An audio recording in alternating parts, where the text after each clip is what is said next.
ဥစွာဥခွန်တက်နိုင်လွယ်လင်မြို့နယ်ကိုယ်စားလှယ်မှတ်တစ်ကမေခွန်မေးမြန်းဖို့ဖြစ်ပါတယ်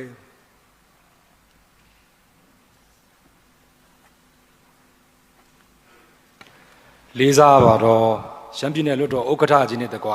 ပြည်နယ်ကိုယ်စားလှယ်များတက်ရောက်လာတော့အဲ့တော်များအားလုံးမင်္ဂလာပါခင်ဗျာကျွန်တော်ကတော့လွယ်လင်မြို့နယ်မဲဆန္ဒနယ်မှာပြည်နယ်လွှတ်တော်ကိုယ်စားလှယ်ဦးခွန်တက်နိုင်ပဲဖြစ်ပါတယ်ခင်ဗျာဒီနေ့ကျွန်တော်ကျေပွင့်ပြမင်းမဲခွန်းကတော့လွယ်လင်မြို့နယ်ခွေးတောက်ကျေးရွာအုပ်စုအတွင်းရှိလုံတာကျေးရွာကျိုင်းခန်းကျေးရွာနဲ့လဲလောင်းကျေးရွာတို့အတွက်လက်စစ်တာရရှိရေးနဲ့ဆက်လင်းတဲ့မင်းခွန်းပဲဖြစ်ပါတယ်ခင်ဗျာလွယ်လင်မြို့နယ်ခွေးတောက်ကျေးရွာအုပ်စုအတွင်းရှိလုံတာကျေးရွာကျိုင်းခန်းကျေးရွာနဲ့လဲလောင်းကျေးရွာတို့တွင်အိမ်ခြေပေါင်း240အိမ်နဲ့လူဦးရေ1230ဦးခန့်ရှိပြီးဘုံတော်ကြီးကျောင်း2ကျောင်းရှိပါတယ်ခင်ဗျာအဆိုပါကျေးရွာများတွင်စိုက်ပျိုးရေးလုပ်ငန်းများဖြစ်သည့်ကော်ဖီထောပတ်စပါးစသည်တို့ကိုအဓိကထား၍အတက်မွေးဝမ်းကြောင်းပြုလက်ရှိပါတယ်ခင်ဗျာအများစုကနိုင်ငံခြားဝင်ငွေကိုအမြောက်များရရှိစေနိုင်တဲ့ကော်ဖီကိုအဓိကထားစိုက်ပျိုးတဲ့အတွက်ကော်ဖီထုတ်လုပ်မှုလုပ်ငန်းစဉ်ဖြစ်သည့်ကော်ဖီအခွန်ချွတ်ခြင်းနဲ့အစိတ်ထုတ်ခြင်းများမှာလက်စစ်တအားမရှိတဲ့အတွက်ဒီဇယ်စီ3ဆက်များကိုသာအသုံးပြုပြီးလုပ်ငန်းလည်ပတ်နေရပါတယ်ယခုခါမှာဒီဇယ်ဝယ်ယူရရှိနိုင်ရန်အခက်အခဲများရှိခြင်းစေနှုံများမြင့်မားခြင်းတို့ကြောင့်စိုက်ပျိုးတောင်သူများ၏အခက်အခဲများစွာနဲ့ရင်ဆိုင်ကြုံတွေ့နေရပါတယ်ခင်ဗျာအဆိုပါကျေးရွာများတွင်နိုင်ငံတော်မှလက်စစ်တအားဖြန့်ဖြူးပေးမည်ဆိုပါကဒေသတွင်စိုက်ပျိုးရေးလုပ်ငန်းများတွင်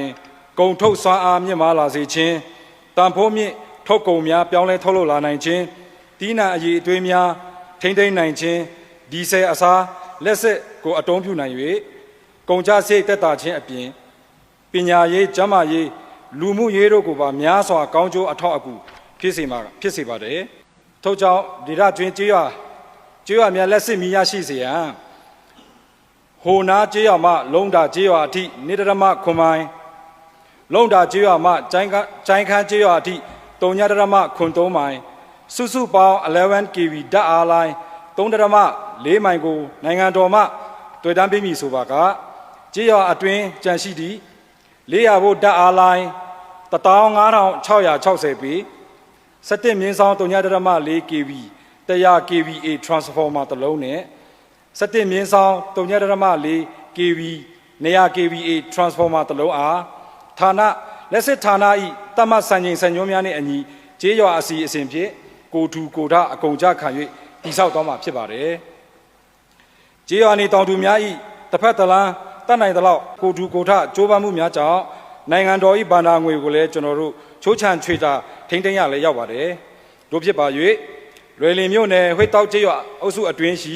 လုံတာကျေးရွာကျိုင်းခန်းကျေးရွာနှင့်လဲလျောင်းကျေးရွာတို့အတွင်းလက်စစ်တအားရရှိနိုင်ရန်ရှမ်းပြည်နယ်အစိုးရမှမိကဲ့သို့စီမံဆောင်ရွက်ပေးမည်ကိုတည်ရှိလိုပါသည်ဖြင့်ဒေသခံများ၏ကိုစားလွတ်တော်ဥက္ကဋ္ဌမှတဆင့်ကျေပွင့်ပြမေးခွန်းအဖြစ်မင်းများတင်ပြလိုက်ရပါတယ်ခင်ဗျာအားလုံးကျေးဇူးတင်ပါတယ်ခင်ဗျာလက်ဆက်စွမ်းအင်စက်မှုနဲ့လမ်းပန်းဆက်သွယ်ရေးဝန်ကြီးကဖြေကြားဖို့ဖြစ်ပါတယ်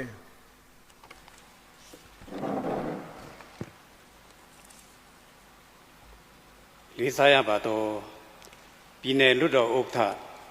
ပြည်နယ်တရားလွတ်တော်တရားသူကြီးချုပ်ပြည်နယ်လွတ်တော်ဒုတိယဥက္ကဋ္ဌရှမ်းပြည်နယ်အစိုးရဖွဲ့ဝင်ဝန်ကြီးများပြည်နယ်စည်းစိချုပ်နှင့်ပြည်နယ်လွတ်တော်ကိုယ်စားလှယ်များ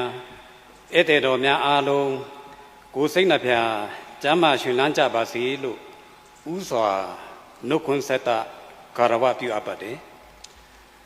ကျွန်တော်အနေနဲ့လွယ်လင်မြို့နယ်ကိုယ်စားလှယ်မှတ်တဲ့ဦးခွန်တက်နိုင်မေးမြန်းတဲ့မေးခွန်းကိုရှမ်းပြည်နယ်အစိုးရဖွဲ့ကိုစားရှမ်းပြည်နယ်အစိုးရဖွဲ့ဝင်လက်စစ်စွမ်းအင်စက်မှုနဲ့လမ်းပန်းဆက်သွယ်ရေးဝန်ကြီးဖြစ်တဲ့ဦးခွန်တန်းထုကရှင်းလင်းဖြေကြားသွားမှာဖြစ်ပါတယ်ရှမ်းပြည်နယ်တောင်ပိုင်းလွယ်လင်မြို့နယ်ဝှေးတောက်ကျေးရွာအုပ်စုလုံတာကျေးရွာကျိုင်းခမ်းကျေးရွာနဲ့လဲလောင်းကျေးရွာလက်စစ်တအားရရှိရေးအတွက်33မြင်းဆောင်17 kV 5 MVA မိုင်းပွန်ဓာတ်အားခွဲယုံ 17 KVA ချိုခမ်းဖီတာပေါ်တွင်မီလင်းပြီးဟိုနာကျေးရွာမှ tip of ရယူကာတီဆောက်ရမှာဖြစ်ပါတယ်အဆိုပါကျေးရွာ3ရွာဓာတ်အားရရှိရေးအတွက်လိုအပ်သော transformer နှလုံး100 KVA တစ်လုံး900 KVA တစ်လုံးနှင့်400ဗို့ဓာတ်အားလိုင်း 1.96 မိုင်တို့အားကျေးရွာလူထုမှကိုသူကိုထဖြင့်တီဆောက်မည်ဖြစ်ကြောင်းသိရှိရတဲ့အတွက်17 KV ဓာတ်အားလိုင်းသာတီဆောက်ပေးရန်လိုအပ်ပြီး2029-28ဘန္ဒာရေးနှစ်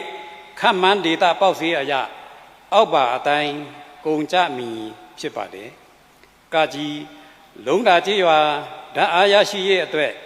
မီလင်းပြီးဟိုနာကျေးရွာမှ tip of ရယူကာ17 KVA လိုင်း 1.9 မိုင်ခန့်မှန်းကုန်ကြငွေ914.89 ကျပ်တန်ခခွေချိုခမ်းကျေးရွာနှင့်လဲလောင်းကျေးရွာဓာတ်အားရရှိရေးအတွက်လုံးတာကျေးရွာမှ tip of ရယူကာ17 KVA လိုင်း 3.93 မိုင်ခန့်မှန်းကုန်ကြငွေ139.2 ကျပ်တန်အဆိုပါကျေးရွာများရှိဓာတ်အားရရှိရေးအတွက်ဆောင်ရွက်ပေးရမည့်17 KVA ဓာတ်အားလိုင်း 3.43 မိုင်အားရှမ်းပြည်နယ်အစိုးရငွေလုံးငွေရင်းညာပုံငွေဖြင့်